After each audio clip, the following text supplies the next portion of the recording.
Hello, everyone, and welcome back to American Ultras Talk.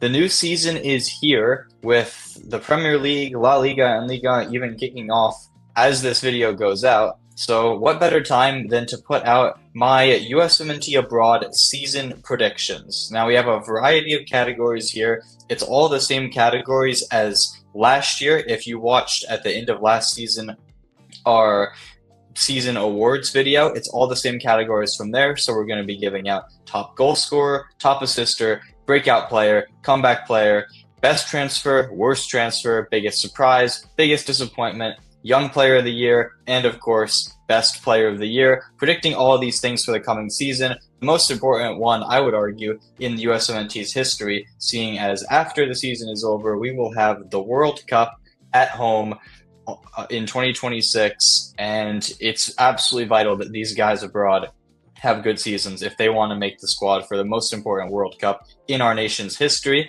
So let's just jump into it with the first category, top goal scorer. Now, this one obviously is going to come down to strikers. Usually Christian Pulisic as well has a decent shout for being in it. I think for me, this ultimately comes down to two players, Ricardo Pepi and Josh Sargent. Pepi has the argument that he's a better player, obviously, and it's looking like it's going to be his first season as the full-time starter for PSV at the 9, which is going to be huge for him, and it's going to be hopefully a great season for him in terms of goal scoring. I mean, we've already seen what he can do as a super sub with very limited minutes. Now, moving into the full-time starting spot, I expect him to beat up on some of the lower quality teams in the Eredivisie and bag hopefully 25-30 goals this season. Maybe that's being too optimistic, but I'm actually going to give it to Josh Sargent because I think having extra games is going to help him out a lot. Of course, the championship has 24 teams. Eredivisie only has 18, I believe. So there's a lot of extra league games there. Yeah, Pepi will have Champions League fixtures that will help him out, but Sargent will also have the cups. I mean, he's already scored a goal in the Carabao Cup against Watford. So I just think that this season, provided he stays fully healthy, which is always the problem with Sargent. I mean, he always seems to pick up one semi-long-term injury a season that keeps him out for several months. But if he can finally stay healthy, he's so important to what Norwich do this season. He's their captain now as well, with Kenny McLean on the sidelines for the time being. I mean, he's just, the entire club right now is built around him. He's going nowhere, and because of that, I mean, he's already proved he's too good for the championship. I think he will be the top goal scorer this season. Now, for top assister, pretty similar category, but going from goals to the guys setting up the goals. Last season, it was Pulisic and Robinson tied on 10, and this year, I'm just going to give it to Christian Pulisic. It's the easy answer, the boring answer, but also probably the right one. Jedi Robinson, of course, tied with him last year, but 10 assists is pretty unsustainable for a left back, despite the fact that he is absolutely crucial to Fulham's success, and I expect him to be just as good this year. I just don't think the actual end product will be as good as it was last year, and I do think Pulisic will have a better season, and he better after sitting out the entire summer from the USMNT. So for his sake, he better have a great season for Milan. No Champions League as well, which maybe will hurt him in this category because it's less games, but it also means one game a week. He'll be fully rested, should be able to play every single Serie A game pretty much. So I think he's going to have another great season, hopefully lead Milan back to the European places and finish as the top assister for Americans abroad.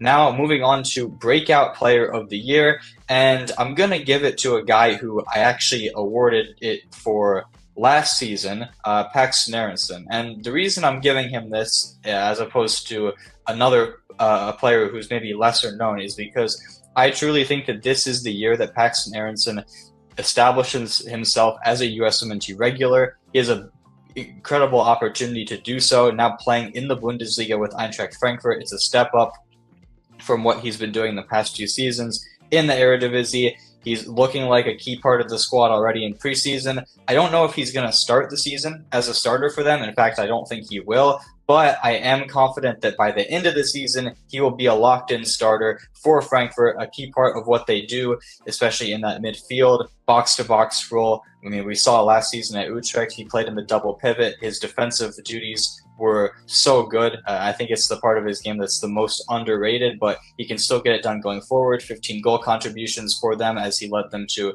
one of their best finishes in quite some time in the Eredivisie. I think he's ready for the next step in terms of the club level, going from Eredivisie to Bundesliga, also Champions League nights with Eintracht Frankfurt, but also from the USMNT perspective, he just barely made the squad for the Gold Cup due to Sean Zawadzki getting injured. I think come next summer, he's going to be a locked-in name on the team sheet. I would say on the plane because that's usually what it is for tournaments, but we're not flying anywhere. We're staying home in the US. He's going to be in the World Cup roster, and that's why he is my breakout player for this season. Next up, comeback player of the year, someone who had a bad year last year, either due to injury, due to bad form, or whatever the reason may be. There's a lot of different options for this one. You could argue Matt Turner would have been here if he had actually stayed at Lyon, but of course they didn't even want him. They sent him to Revolution immediately. So by the description of this video, USMNT abroad, he's not even eligible for the award anymore. You have guys like Fuller and Balogun who missed extended time with injury last year. Same thing for Serginho Dest. You have guys like Leonard Maloney, Christopher Lund, Taylor Booth, Yunus Musa, whose form has kind of dipped and they haven't been seeing the same level of performances. I consider all of these guys, I think it's a pretty big category, and hopefully all of them do come back to form in some capacity. But I think the easy pick here is Serginho Dest. It's what I'm going to go with. It's a pretty easy one. Again, maybe you can say it's a cop-out because it seems so obvious, but of course he had that horrible injury that forced him to miss almost the entirety of last season. He's going to be back as a full-time starter, a crucial player for PSV. He's already scored 2 goals for them, so maybe it's cheating a little bit that I recorded this after the Eredivisie season started, but I would have picked him regardless. I mean, he's just such a good player, way too good for the Eredivisie, and not only do I think he's going to bring something that we have sorely missed back to the USMNT, I think it's going to be night and day looking at our games without him over the past year or so versus what we look like with him when he's finally back for this next international break, hopefully. But also for PSV, I think he's going to be a crucial part of what hopefully can be their 3rd straight Eredivisie title in a row, another good run in the Champions League, all of that stuff. And I think after a good World Cup campaign, hopefully he can make a move back to a top 5 league where he belongs. So I have Serginho Dest as the comeback player of the year. Now on to the transfer awards, best transfer and worst transfer. We've had some pretty high profile ones this summer, and I think honestly a lot of the ones that we have had, we'll have a full transfer review video once the transfer window does finally close, because there's still some ones as of time of recording at least that might still get finalized. Of course, the main one being Gio Reyna to Parma. Fingers crossed that one goes through, because if it doesn't, it's a disaster for Gio, and we'll probably make a video about it regardless of the outcome. Cole Campbell still looking for a transfer. Alex Freeman might get a move. There's some other players as well. Griffin Yao, Brian Reynolds are always in the rumors. But for best transfer, for me, it's between Malik Tillman and Johnny Cardoso. They're the 2 highest profile ones. I really like both of the moves, but I'm going to give the edge to Malik Tillman here for mainly the national team reason. Johnny Cardoso hasn't really done much with the national team. We know that. Malik Tillman was the same story up until this summer where he starred at the Gold Cup. Johnny could have done the same thing, but he had these nagging injuries that kept him out for the most of the tournament.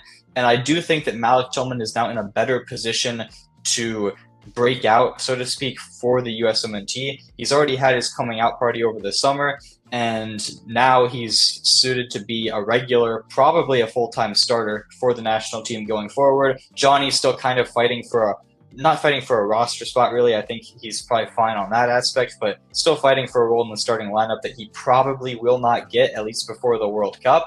Maybe post-2026, looking ahead to 2030, that spot probably will be his if he keeps progressing like I think he will at Atletico Madrid. But I'm going to give the edge to Tillman because I think both will do well, but Tillman will have a better role to play for the national team. Now, moving on to worst transfer, and this isn't anything personal towards the player. Obviously, I want all of our Americans to do well, regardless of my opinions on their quality or not. We always want to see our guys going abroad and doing well and ultimately helping develop the nation. But I'm going to pick Patrick Agyemang here to Derby County. I just think when you look at the price that was paid for him for a club that's already had financial concerns in the very recent past, 8 million for Ajimong just seems so incredibly steep. Especially when you look at the price of some other players of similar levels that are going. I think Alex Freeman was offered like it was like a 3-4 million offer from Villarreal to get to Orlando City. I mean, he's just so much better of a player than Ajimong is. When you look at the fact that the guy that has replaced him in the Charlotte lineup is scoring more goals than he is, I mean, I just don't think Ajimong is really that good. We saw it in the Gold Cup. His technical quality is just abysmal. The only thing really he has going for him is his physical attributes, which I will say do fit the championship. And from that aspect, I think stylistically it is a good fit.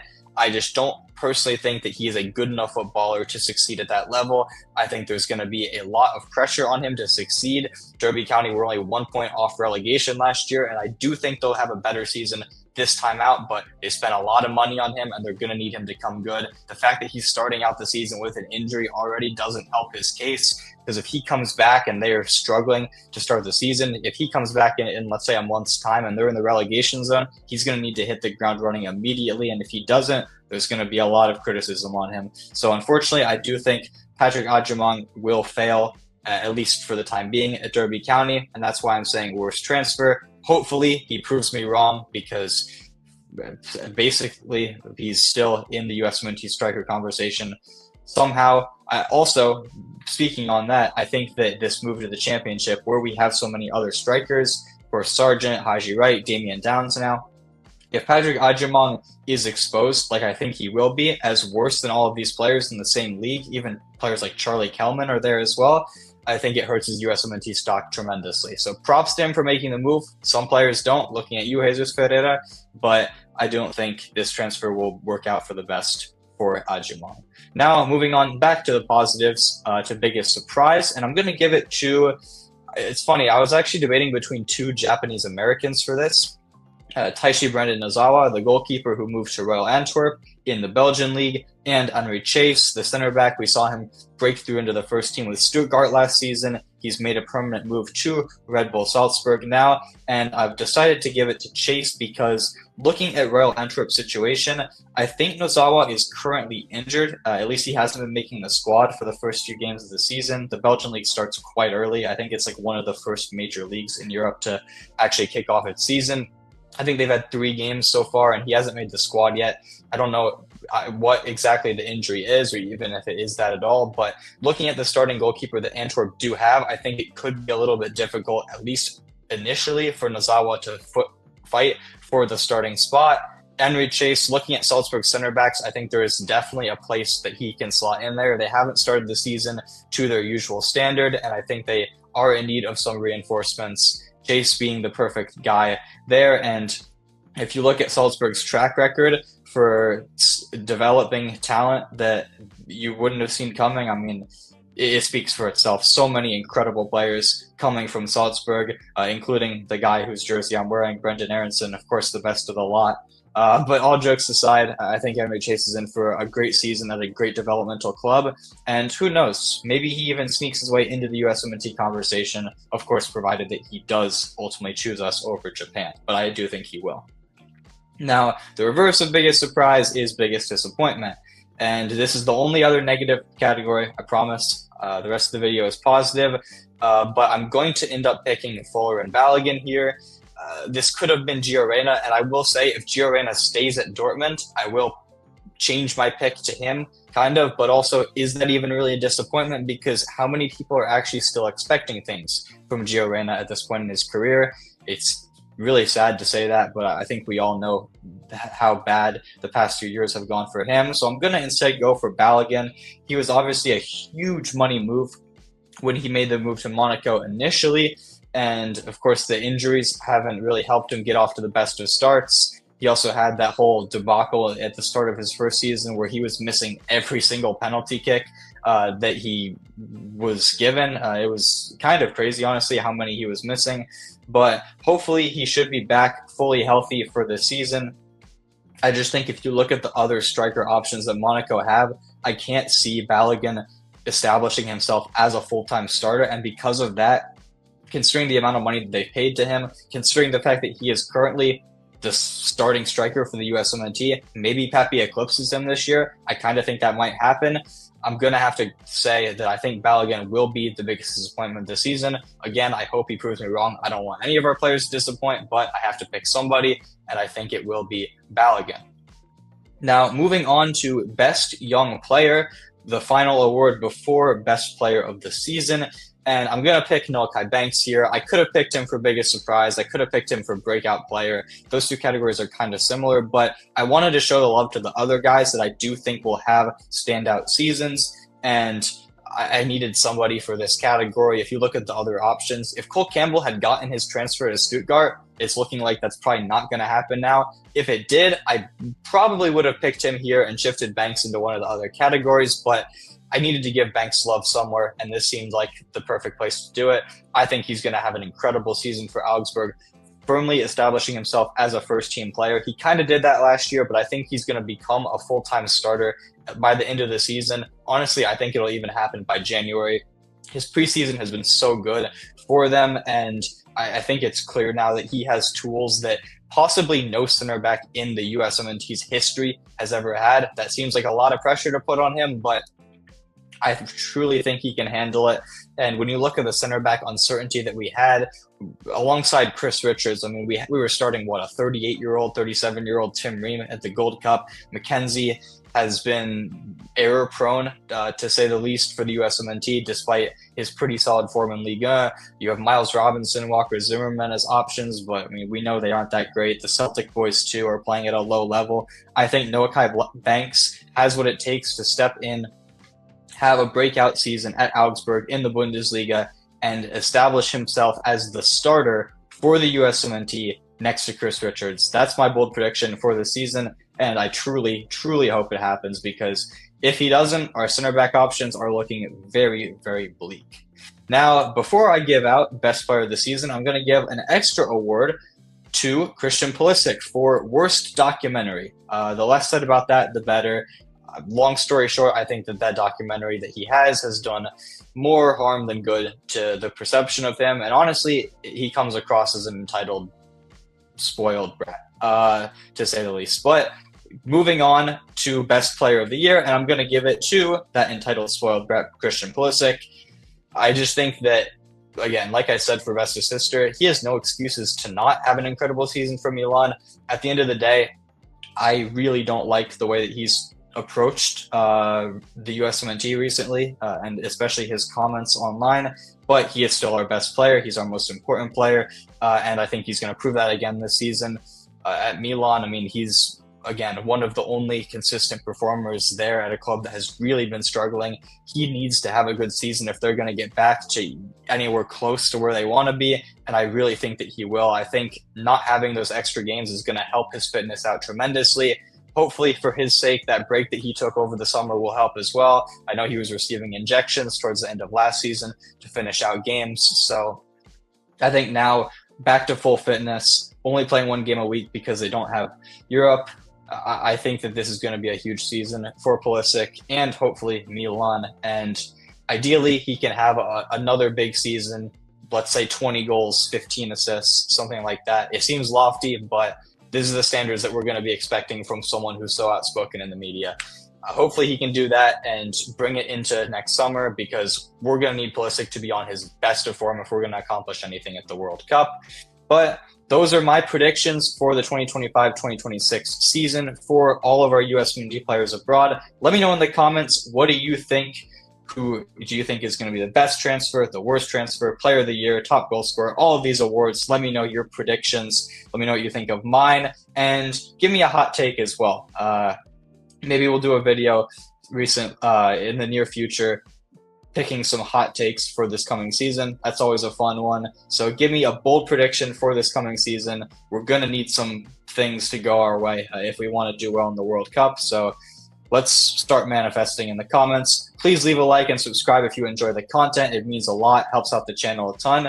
We'll see you soon, and have a good one.